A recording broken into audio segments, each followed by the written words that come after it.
about biophilia. Now, if you don't know what the word biophilia is, that probably means you've been in a coma and you haven't heard about it, but it's really an interesting and important part of how we experience the environment. So, what I'd like to do is I'd like to explain to you what that is. Where is the...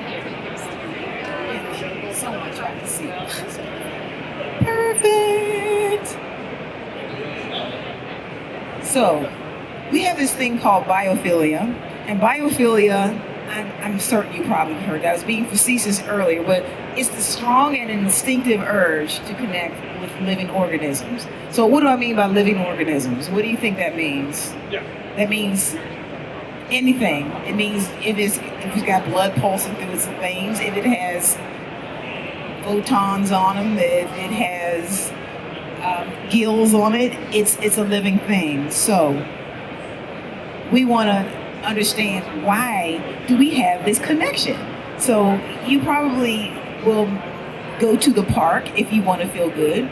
You generally don't go to your office in the middle of the open space and say, I need some rest. I'm going to go to the middle of the office where there's no windows and there's no plant life here.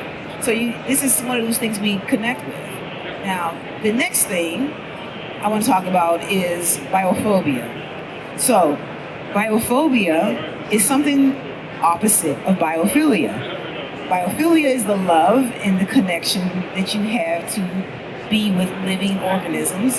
That's something that's very inherent and it's drawn to, is made up in you evolutionarily, versus biophobia, which is giving you a feeling of angst. It's giving you a feeling of, I don't want to be here, and I can't make this slide go to the next. There we go. Biophobia, the psychological predisposition of fear and anxiety. Why would we not want to be in nature? What would cause us not to feel like we want to go into nature? Because that first picture was very, very much calming and inviting, but now we got biophobia and it feels the opposite, even though it's the middle of the day. So, what influences those traits? Why do some people feel really good in nature and some people don't? Did you know there are people that don't feel good in nature? It kind of seems like something you wouldn't think of. It's like, who wouldn't want to be in nature? But it is a very real thing. So what influences that? So I look at it as an architect and a researcher from an evolutionary connection to the built environment about how things have changed. So in the beginning, we started our humanism in an age called the Paleolithic age. So humans, or what I like to call the more modern human, was established around 300,000 years ago, and that's the Paleolithic age. And at that time, our dwellings were caves, our dwellings were stone structures, our dwellings were also things like tents made out of animal hides. And of course, we were very, very connected to the earth. We were not in structures that kept us separated. Then we have another age called the Neolithic age. And as we evolved, we became more of a permanent resident in our area.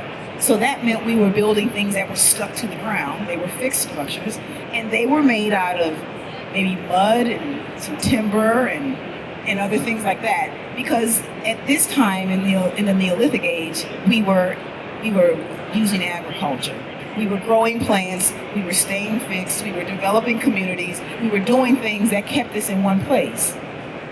And now we have an age where we live in places like this. How long do you think this has been around? This type of structure where it's more permanent, it's more dense, it's less connected to nature. About 2,025 years ago. That's about the time that we came out of the Neolithic age, and then we got into this age where we have cities, we have very dense population, we have high-rise buildings, we have all kinds of things that are really great and convenient because everything's in one place, but it's also a place that is very separated from nature, with the exception of the trees that are planted there and probably won't thrive because they're not connected to the rest of the nature. So, since we know that, we understand where our bodies came from. What about our brains? How do our brains respond to nature? Well, one of the some of the most well researched and supported information says we feel good in nature, that we're happy in nature. And it also tells us that we are restored in nature.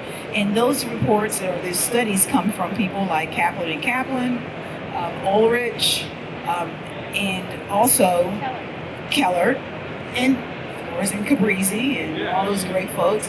And then we also have the research that talks about, see, I lost my train of thought. What was my train of thought?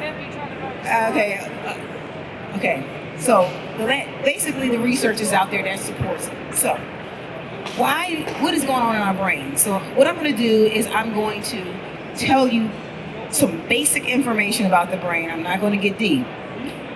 There are three things that I want you to know. There's a hypothalamus, there's a pituitary gland, and there's an amygdala. And you're probably familiar with the amygdala because you probably heard it associated with cortisol. That amygdala is the type of is tissue in our brain that keeps us monitoring our emotional states. The pituitary gland is responsible for releasing those hormones throughout our bodies, and the hypothalamus is the chemical that starts the whole process. So when you see something, for example, let's give you a good example. So you're riding down the road, everything's good, and then you look up and then you stop. And you look up in the rearview mirror and there's a truck barreling towards you. What's going on? So the first thing that's going on is the hypothalamus sees this truck barreling towards you, and it releases a chemical. That chemical sends the message to the pituitary gland, which releases the hormones, corticotropin releasing hormones, which also speak to other parts of your body. That amygdala is monitoring your states of fear, relaxation, so that could go from an immediate release of hormones that say, push blood to the muscles, dilate your eyes, make your heart beat faster, and also stop digesting that granola bar you were eating. Those are the things that are going on in your body when you experience fear. So, keep yourself in that seat in your car at the stop sign, and you look up and you see that truck barreling towards you. What has just happened is your SAM system has just been triggered. There's a sympatho-adrenal medulla system that speaks from your brain, goes down your spinal cord and through your sympathetic nervous system, and it speaks to these two the medulla adrenal glands on top of your kidneys. So if you did like this, put your hands on your waist, you would be touching about where your kidneys are sitting and where that adrenal organ is sitting. And that is what's called your stress alarm. It happens immediately. All of that's happening immediately. And it can only be calmed by the vagus nerve, which speaks back from your organs back to your brain. So immediately your brain says, be afraid. The hormone goes down through your body. It speaks to your organs to tell your organs, like your heart, pump faster. Oh my God, we may need to jump out of the car. Dilate your eyes because we need to know where to go. And for God's sake, please do not eat that, right? Don't digest that granola bar right now. We've got other things to do. So that's part one. Part two, or I shouldn't say part two, but complementary to that is the HPA axis. And this axis is the system that is more sustained. It's slower and it's a cascade. It's a system that keeps talking back to your hypothalamus in your brain. So as you are having that fear response and you are either hit by the truck, your hypothalamus and pituitary adrenal cortex axis, again, adrenal cortex on top of your kidneys, it's speaking and it's saying, send more cortisol into the blood system. We are still afraid. We have no idea what happened to the car. Anybody hurt? Is my iPhone in the trunk? Stuff like that.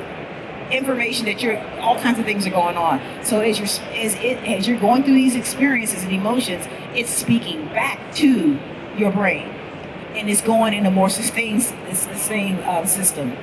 Its negative feedback loop must be cut off in order for you to calm. But it does not happen automatically. Can you think of the last time somebody walked up to you and they scared you to death? Like, boo!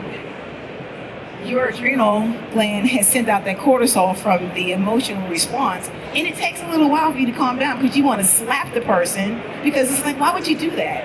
I'm scared now and I can't relax, and now you're all fidgety the rest of for the next 20 or 30 minutes because this person has scared you. That's the system that's still in play. Versus if you don't get hit by the truck, you get out your car, everything's cool, you can get to a place or even be in a place in this meditative state where you calm down. Or, as we say with plants, let's say, example, there's a forest across the street or on the side of the road. You can actually walk there and your organs will start to calm down automatically. You don't even think about it. It's not something you say, okay, I'm gonna walk in here and I'll feel better. Your brain senses what's in the environment, and you automatically start getting a lower heart rate. Your cortisol stops flowing nearly as quickly, and you're in a better state. That's the restorative power of plants. So, okay, what does this have to do with architecture? It encourages you to build nature-rich environments, because what could have been a bad car accident may have been a situation with your boss or your spouse or your dog or your kids where you have a strong emotional response, which is causing that HPA axis and back feedback system to continue to bring cortisol into your blood system, as well as that immediate response. So that's the power of nature just being near you. So you're in a much better situation to restore yourself, to get yourself back to base level if you're in a nature-rich environment than if you weren't. Seems like it's pretty easy to me, but that's just me. I have to preach this everywhere I go. I'm gonna take you one more step further and talk to you about this, epigenetics. Does anybody know what that is? Anybody know what epigenetics is? Okay, all right, great. Let me tell you. Wait, what is that? Does anybody recognize that? DNA, all right. So, DNA is what are the building blocks of life. We need those to identify ourselves as having long hair, short hair, tall, curly hair, straight hair, bobby knees, cute toes, whatever. We get them from our mom and our dad. So in this process of giving us stuff, we get these things. What are these things? Chromosomes, correct. Yeah, she gets an extra plant. Chromosomes. So these chromosomes are given to you by your mom and dad. You're 23 from mom, 23 from dad. So in the process of epigenetics, what happens is that this particular gene area on top of your DNA is hit with a methylation. That gumball, which may have been caused either by the environment you're in, maybe there's smoke there, or maybe you're in a very stressful environment with no smoke. Maybe you are in a very traumatic experience. That gumball gets attached to your DNA as a result of that experience, that exterior experience. Nothing you got, nothing that happened to you directly from your mom and dad. But here's the interesting thing. So in your lifetime, if there is some type of gumball that sticks on to your DNA, if it attaches to FKBP5, that area is associated with stress regulation. If you get a methylation mark there, that means you are not very good with dealing with stress. And this is the interesting thing. You can get that from the environment because you've been in a really high charge, intense environment for so many years. or you could have had a one-time traumatic experience. So what I'm saying is that if you're in these not supportive environments, you can possibly get DNA marks. Those are called epigenetics because they're sitting on top of the DNA that your mom and dad gave you. Now, why is this important? It's important because at the end of the day, some of those marks go to your children.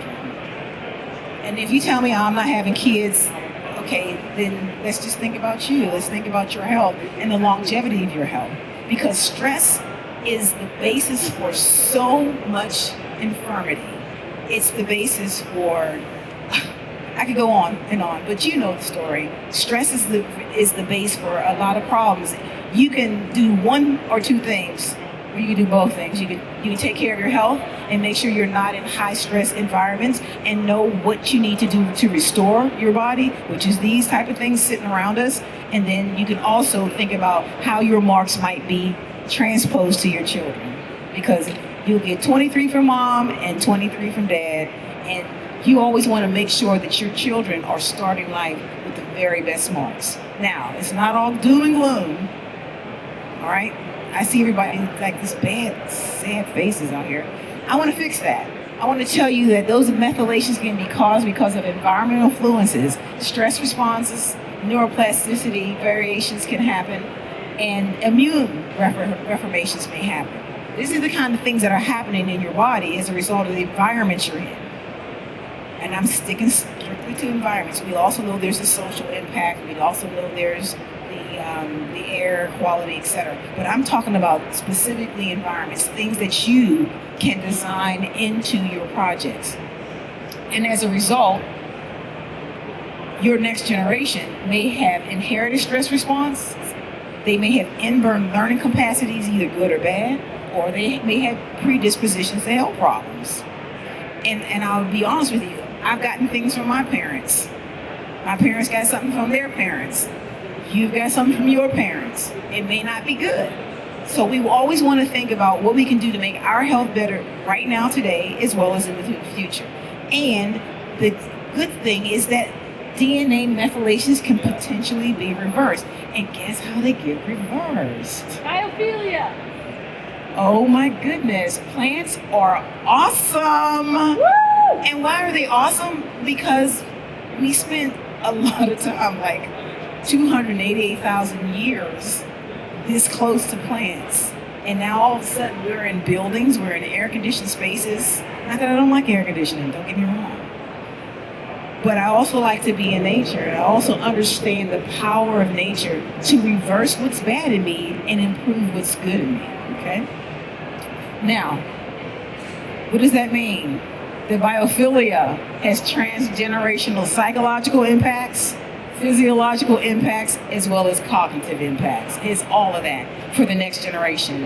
And this is kind of like pairs up with climate change, because if you take care of the climate, you're taking care of yourself as well, because that is how we improve our health and our thriving. We're not just here to live, we're here to thrive. And when you know these things, you tend to design better. You tend to create and build spaces that are supportive for people around you, in the project. Alrighty, design implications very quickly. How might your brain be signaling different? This is a quiz. What do you think is going on between the brain and the adrenal medulla here? This is your average office space. Most office spaces kind of still look like this. Why? Because they don't know. And you don't know what you don't know, but you know now. You know now. This, what do you think is going on? I'm just a quiz. All right, I got another space. What do you think might be going on in here? Happiness. It's kind of a no-brainer at this point. Okay, I think it's a no-brainer. I have to always caveat that I can't be so arrogant in my responses, but it seems like a no-brainer to me that a person would feel better in that space than they would in the first space. And this is the kicker to me. the research, the science is constantly supporting the connection between human health and biophilia. Science research is supporting this. So I understand it. Green Plants for Green Buildings understands it. We need to design it. And that's why Green Plants is here, because they'll be your connection to getting these plants into space, and I'll be your connection to the science. I'll be the one to explain to you, this is the research, and this is what it says, and this is why it's important to your particular project. This is why it's important to this school or this hospital, okay? So that's the important thing that's coming out of this. This is an example. This is another quiz. I want you to read that very quickly, and I'm gonna give you each a question. What's the title? This is a matrix. This is a human-centric design matrix. So what I do is I take that information from each of the pieces of research and I break it down and I make it very real as an architectural element in the project. So that's how we make these two things come together through research, so that things look more like this. This is Vincent's project in Belgium. This is something relatively recent. I just pulled this off the internet because I'm always looking for biophilic hospitals. There's a hospital in Singapore that was a really great one. It seemed like it was the only one that was on this level, and I thought, whoa, this is awesome. Because people are doing more work like this because they understand the power of plants. But what comes to mind when you think of plants in hospitals?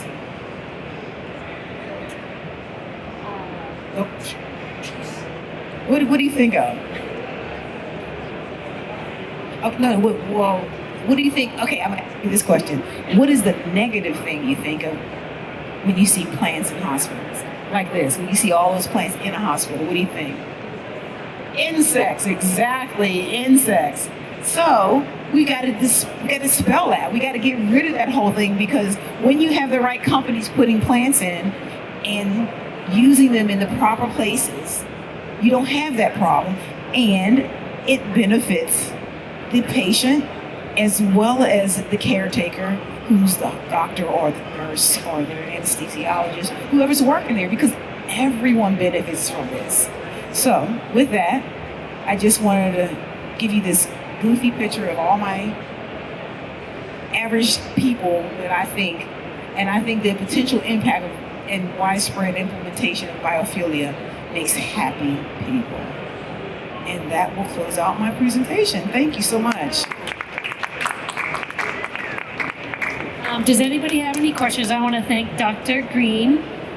She has spoken on our behalf at other conferences, which is exciting. And does anybody have a question about biophilia, biophilic design, biophobia? Don't be scared of nature. It's all good.